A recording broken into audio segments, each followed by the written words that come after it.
Assalamualaikum students of class 5. How are you?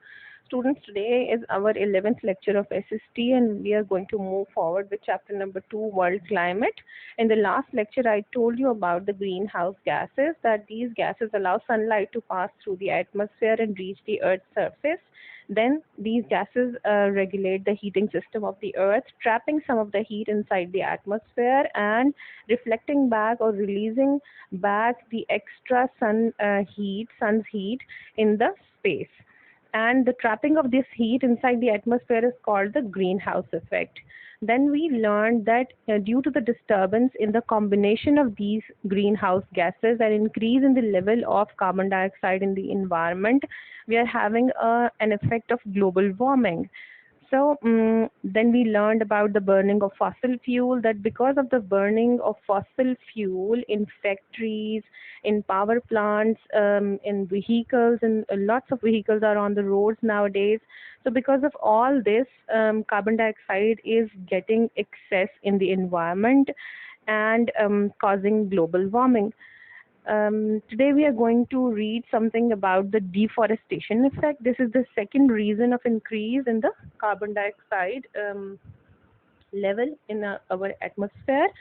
Look at this picture. You can very clearly see that this is a picture of deforestation. ये किसी भी वजह से हो सकती है डिफॉरेस्टेशन. आपने देखा होगा आजकल सोसाइटीज़ बन रही हैं, शहर से बाहर फैक्ट्रीज लगाई जाती हैं, एग्रीकल्चर पर्पस के लिए भी हो सकती है डिफॉरेस्टेशन. तो किसी वजह के लिए भी हो, तो deforestation is causing increase in carbon dioxide and reducing the amount of oxygen generation. आपको पता है trees are the lungs of earth, ये एक सेइंग है, और इनकी वजह से ही सिर्फ ऑक्सीजन जनरेट होती है. Look at this picture on the right hand side of page number 11 in your book. ये trees cut down किए गए हैं किसी भी reason के लिए हों, तो इनकी जो है ना info box है, forests are usually cleared to make space for agriculture. अब ज़रूरी नहीं कि agriculture के लिए हो, किसी भी चीज़ के लिए हो सकती है. हाउसिंग सोसाइटीज़ के लिए भी आजकल सारे forests को cut down किया जाता है, और फैक्ट्रीज लगाने के लिए, किसी भी रीज़न के लिए. So open up page number 11, deforestation. Another reason for the increase of carbon dioxide in the atmosphere is that the number of forests on earth is decreasing. Overall पूरी दुनिया में deforestation जो है ना वो in process है. हर जगह trees को cut down करके और level करके land को और different purposes के लिए उसको use किया जा रहा है. More and more trees are being cut down to make space for agriculture, houses and factories. Trees act as the lungs of the earth. ये मैंने आपको अभी बताई है, एक जो है ना बहुत पुरानी saying है, that trees are the lungs of the earth. They take in carbon dioxide. वो करते क्या है, वो absorb कर लेते हैं कार्बन डाइऑक्साइड को and release oxygen in the air, और ऑक्सीजन को release कर देते हैं हवा में. This way the air gets purified. इसको underline कर लें. This is the answer of one of your questions also. Since there are not many trees to do this for us, carbon dioxide is getting added to the atmosphere and not being replaced with oxygen. अब trees ना होने की वजह से carbon dioxide access होती जा रही है हमारी एनवायरनमेंट में, क्योंकि ट्रीज उसको एब्जॉर्ब कर लेते हैं. ये तो दो रीजंस थे, डिफॉरेस्टेशन और बर्निंग ऑफ फॉसिल फ्यूल के, जिनकी वजह से कार्बन डाइऑक्साइड हमारी एनवायरनमेंट में बढ़ती जा रही है. अब हम क्या करें कि हमारा कुछ ऐसा रोल हम प्ले करें कि जिसकी वजह से हम रीज़न ना बने ग्लोबल वार्मिंग का, या ये जो disturbance in the green house gases है इसकी कॉम्बिनेशन की डिस्टर्बेंस में हम अपना रोल ना प्ले कर रहे हो. तो come to page number 12, the ways you can help reduce the effect of climatic changes. In climatic changes को कम करने में, इनके इफेक्ट को कम करने में हम अपना कैसे रोल प्ले कर सकते हैं एज एन इंडिविजुअल. हर इंसान अपना रोल प्ले कर रहा है, और इसमें हम ऑक्सीजन इनटेक हम भी कर रहे हैं और कार्बन डाइऑक्साइड हम भी रिलीज कर रहे हैं, but that is a natural thing. ये ब्रीदिंग हमारी जो है ये भी तो कार्बन डाइऑक्साइड रिलीज कर रहे हैं ना हम लोग इन्वायरमेंट में. But how can we reduce the effect of climatic changes as an individual? So first thing is be energy efficient. Use less electricity. आपको पता है कि पावर जनरेशन के लिए कोल यूज होता है और उससे भी बहुत ज़्यादा अमाउंट में कार्बन डाइऑक्साइड रिलीज होती है। तो हम अपना रोल कैसे प्ले कर सकते हैं? Turn off the lights when nobody is in the room, use energy efficient lighting, मतलब बड़े 100 वॉट्स के बल्ब लगाने के बजाय एनर्जी सेवर्स यूज करना चाहिए घर में, और जहाँ पर किस कमरे में कोई नहीं मौजूद तो वहाँ से लाइट्स वगैरह ऑफ कर दें। ये रोल तो आप भी प्ले कर सकते हैं अपने घर में। Point number 2 is save water bye turning of taps when not in use. अगर आपका टैप जो है वो लीक भी हो रहा है, आपको पता है कहीं वॉशरूम में, किचन में, कहीं पर कोई टैप लीक होता है, उसमें से कतरा कतरा पानी गिरता रहता है, तो आप अपने फादर को कह के, बड़े भाई को कह के, प्लम्बर को बुलाकर उसको ज़रूर रिपेयर कराएं, क्योंकि पानी हमारी अर्थ पे से कम होता जा रहा है। और ये जो हमारे घरों में आता है टैप्स में, दिस इज ड्रिंकिंग वाटर, ये प्योरीफाइड फॉर्म में पानी आ रहा होता है, तो इसको हमें वेस्ट बिल्कुल नहीं करना चाहिए। Then point number 3, completely turn off electrical appliances such as computers and television when they are not in use.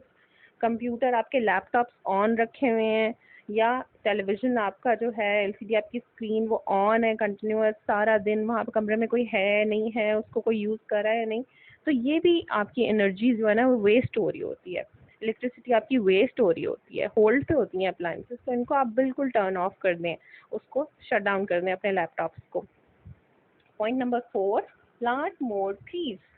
ये तो हम अपने अपने रोल में थोड़ा सा ये भी कर सकते हैं कि हम छोटे छोटे से अपने ट्रीज प्लांट कर लें। आपके पास फ्रूट्स आते हैं, कोई उनके सीड्स लगा दें, उनके ट्रीज प्लांट, फ्रूट सीड्स लगा के। सबसे बेस्ट जो प्लांटेशन है ना वो फ्रूट प्लांट्स होते हैं सीड्स लगा के, तो ये ज़रूर करना चाहिए बच्चों को, और बहुत मज़ा भी आता है इसमें। आपकी टीचर ने साइंस में आपको सिखाया भी था। हम छोटे ग्लास, डिस्पोजेबल ग्लास में भी आप लगा सकते हैं, फिर उसको आप बड़ी किसी जगह पर जाके प्लांट कर दें जब वो पौधा थोड़ा सा स्ट्रॉन्ग हो जाए तो plant more trees. Then the 5th point is walk or use a bicycle rather than traveling in vehicle whenever you can. ये किसकी पिक्चर है? Do you recognize? This is Sir Masood. So using a bicycle does not mean कि आपके पास गाड़ी नहीं है या ये कोई इंसल्ट वाली चीज़ है। तो इट्स गुड कि आप व्हीकल यूज़ करके आप गाड़ी में जगह जगह ट्रैवल करें या मोटर बाइक पर ट्रैवल करें, तो इट्स बेटर कि आप बाइसिकल यूज़ करें हेल्थ पॉइंट ऑफ व्यू से भी, और वैसे भी हम अपना रोल प्ले कर रहे हैं, तो हम फ्यूम्स नहीं छोड़ रहे, कार्बन डाइऑक्साइड नहीं इंक्रीज कर रहे हवा में, ग्लोबल वार्मिंग का पार्ट नहीं बन रहे, तो ये भी बहुत अच्छी चीज़ होती है। देन ड्राई क्लोथ्स अंडर सन। मतलब कि आप जो है ना स्पिनिंग मशीन और इस तरह की चीज़ों से भी हम एनर्जी यूज़ कर रहे होते हैं, तो सनलाइट में तो सबसे बेस्ट ड्राई होते हैं क्लोथ्स, ठीक है।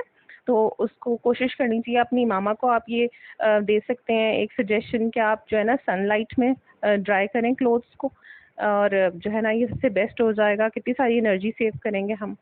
Then I hope you remember the 3 R's: recycle paper, metal, glass and some plastic can be recycled.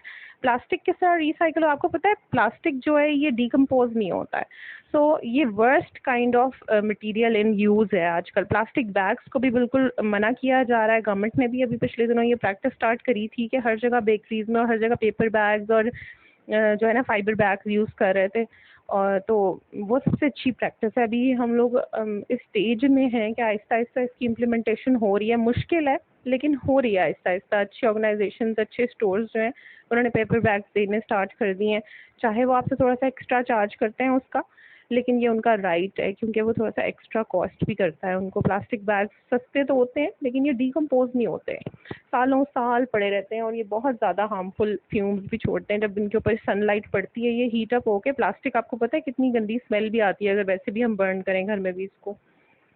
Okay जी, do not just bin it, buy less plastic when photocopying और printing, use both sides of paper. Paper आपको पता है trees cut करके और इस तरह process करके उनको तो पेपर बनता है, तो हमें दोनों साइड्स पेपर की यूज़ करनी चाहिए। उसको सबसे कम इस्तेमाल करने की कोशिश करनी चाहिए कि मिनिमम यूज़ हो। Number 8, washing clothes in cold और warm water. Use the minimum amount of detergent for washing, as more detergent means more rinsing. Rinsing is होता है खंगालना, तो लेस डिटर्जेंट्स यूज़ करने चाहिए और कोल्ड वाटर में कपड़ों को धोना चाहिए, क्योंकि जो है ना अगर आप वार्म उसमें पानी में कपड़े धोएंगे तो आपको पता है पानी को वार्म करने के लिए भी कितनी एनर्जी लगती है। तो कपड़ों को तो कोई इशू नहीं होता है, वो उनको ठंड तो नहीं लगती ना कि आप उन्हें उनको वार्म वाटर में ही धोना है। तो ये प्रेफर करना चाहिए कि उनको कोल्ड वाटर में धो लें, ताकि वो जो एनर्जी उसको पानी को गर्म करके और उनको धोने में लगेगी तो वो भी हम सेव कर सकें। अच्छा जी, last point is be aware और what happens to your rubbish. मतलब आपका जो सारा डिस्पोज होने वाला कचरा है, घर का रबिश है, आपका डंप करना है आपने उसको, keep stuff out of landfill sites. आपको पता है लैंडफिल साइट्स क्या होती हैं स्टूडेंट्स? ये पिक्चर है लैंडफिल साइट की। ऐसी साइट्स जो किसी भी सिटी में जो है ना उनको आइडेंटिफाई कर दिया जाता है, ऐसी जगह होती है एक जिसको लोकेट कर दिया जाता है कि ये लैंडफिल साइट है। सारे शहर का कचरा जो है ना गाड़ियाँ सुबह सुबह पिक करती हैं, सारी स्ट्रीट्स में से आपको पता आती हैं हमारी कलेक्शन के लिए, और फिर वो एक जगह ले जाके उसको बाहर शहर से बाहर डंप कर देती हैं। अगर आप लोगों ने कभी डिफेंस जाने के लिए रास्ता एक डबल रोड से जाते हैं तो वहाँ पर लैंडफिल है लाहौर की। इतना ज़्यादा वहाँ पे सारा गार्बेज और रबिश डंप हुआ हुआ होता है कि बहुत हाइट तक ऐसे लगता है पहाड़ हैं गार्बेज के। तो उसके लिए भी गवर्नमेंट के बहुत सारे प्लान्स हैं कि उससे ये पावर जनरेशन स्टार्ट करना चाह रहे हैं, लेकिन हमें अपना रोल ये प्ले करना है कि हमें कम से कम जो है ना गार्बेज, ये गार्बेज कलेक्शन वाले जो आते हैं इनको देना चाहिए। अगर हम किचन वाला हमारा किचन और गार्डन वेस्ट जितने भी हैं हमारे, इनको हम रिसाइकिल कर सकते हैं। अगर आपके पास छोटा सा भी कोई लॉन है, उसमें एक होल डिग करके उसके अंदर अपने सारे सब्जी के और इन चीज़ों के फ्रूट्स के छिलके सब चीज़ें उसमें डाल दें आपको, तो वो फर्टिलाइज़र का काम करते हैं। तो हमारी साइड से मिनिमम जाना चाहिए रबिश। प्लास्टिक बैग्स वैसे ही हम कम कर देंगे, रैपर्स और इस तरह की चीज़ें, तो बहुत रिड्यूस हो जाता है ये ओवरऑल सिटी का बर्डन। हमारा अपना रोल जो है ना एक पॉजिटिव चला जाएगा। Okay, students, that was your chapter. We've completed the chapter, and your home assignment is question number 5 and 7. How can planting more trees help to reduce climate change? अब ये planting more trees वाला हमने deforestation में पढ़ा, underline भी करवाया था मैंने आपको। Trees act like the lung of the earth and they take in carbon dioxide and release oxygen. So planting more trees will help to reduce the climatic changes and reduce the effect of global warming. And this way air gets purified also. Okay, the question number 7. What is the greenhouse effect? So you learned about the greenhouse effect in chapter number on page number 10, the greenhouse effect. You have to write the answer in your own words. It's very easy. आपको सब समझ आई हुई है, मैंने last lecture में भी explain कर दिया था। अगर इसको आंसर करने में थोड़ा सा प्रॉब्लम हो तो you can listen to the last lecture again, it will help you out. Okay, that is all for today. Thank you. अल्लाह हाफिज.